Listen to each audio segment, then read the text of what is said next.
हमारे यहाँ one nation one election बोला जा रहा है। कभी एजुकेशन पे भी बात कर लो।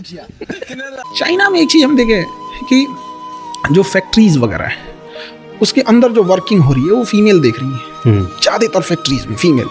जब फैक्ट्रीज से सामान प्रोडक्ट बन के बाहर आ रहा है तो उसकी मार्केटिंग, उसका सेल, उसका बाहर एक्सपोर्ट, उसकी ये चीज़ें वो मेल संभाल रहे हैं।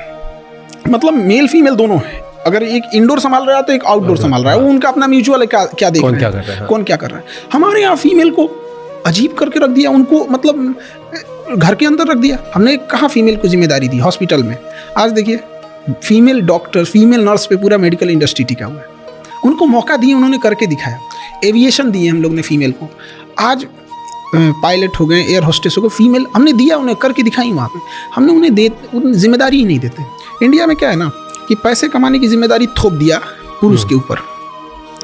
इससे बहुत अजीब यह है कि बच्चा बाहर जाके कमा रहा है, बस इससे मतलब है कैसे कमा रहा है, मर रहा है, जी रहा है, सेफ्टी है कि नहीं है, रहने लायक है कि नहीं। मुंबई में देखिए घर वालों को पता नहीं होगा कि यहाँ पे कोई कैसे कमा रहा होगा।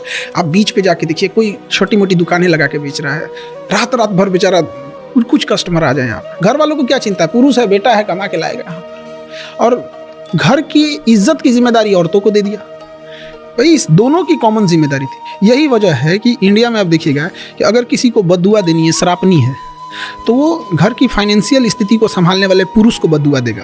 तुम्हारे पिताजी को नौकरी छूट जाए, भाई ये हो जाए। और अगर उसको इज्जत डाउन करनी यानी गाली देना है तो किसी पुरुष को गाली नहीं देगा और महिला को देगा। हम लोग महिला सशक्तिकरण की बात करते हैं और शर्म आनी चाहिए। दो पुरुषों की लड़ाई में भी गालियां एक औरत ही सुन रही है। वो कहाँ से सशक्तिकरण हो? जिस लड़ाई में वो है भी नहीं उसमें भी उसको गाली दे रहा है। तो चाइना में ये सब नहीं है। वहाँ पे फीमेल पार्टिसिपेशन भी बहुत अच्छा है। वहाँ के स्टूडेंट्स में कुछ अलग है। वहाँ पे स्टूडेंट्स और यूनिवर्सिटीज या एजुकेशन वहाँ कोचिंग नहीं है, वहाँ कोचिंग वगैरह नहीं। रियली? वहाँ गवर्नमेंट स्कूलिंग सिस्टम एक, वन नेशन वन एजुकेशन। हमारे यहाँ वन नेशन वन इलेक्शन बोला जा रहा है। कभी एजुकेशन पे भी बात कर लो यार। अच्छा हम लोग की क्या जरूरत है? हम लोग खुद अपने आप से पूछते हैं कभी कभी कि हम लोग की जरूरत क्या है कोचिंग वालों की? क्योंकि स्कूल ने अच्छा नहीं पढ़ाया है। अदरवाइज में तभी तो आया है मेरे पास। ऐसा भी तो हो सकता है जैसे स्कूल में उसने पढ़ाई कंप्लीट कर दी, कॉलेज कंप्लीट कर दिया, तब हमारे पास आया। ऐसा भी तो हो सकता था कि हमने पढ़ा दिया फिर वो स्कूल में जाए। हम लोग पढ़ा देंगे ना तो स्कूल के वालों को कह के निकलिए, आप लोग निकलिए, बहुत पीछे हैं लोग।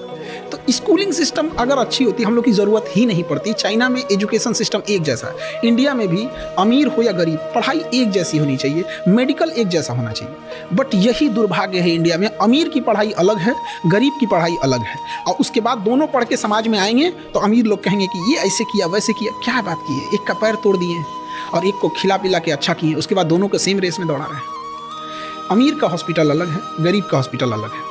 अमीर अभी आएगा, उसको MRI जांच ये सब हो जाएगी। गरीब के लिए 2 महीना का लाइन लगाना पड़ेगा। अगर पहुँच है, पैसा है, लिंक है, सुबह चाहिएगा, शाम में एम्स में नंबर आ जाएगा। कुछ पैरवी नहीं है तो अगर आपको किसी पेशेंट को फर्स्ट स्टेज में कैंसर पकड़ा गया, अगर कोई पहुँच पैरवी नहीं है ना तो उसका नंबर आते आते वो 4th स्टेज में चला जाएगा। तो डॉक्टर कहेगा आप सेवा कीजिए। तो हमने कहाँ भारत को कितने पार्टीशन में बांट रखा है, गरीबी के आधार पर, जातियों के आधार पर, स्टेट के आधार पर। समझ में नहीं आता इसको मतलब कहाँ से इसको सुधारा जाए।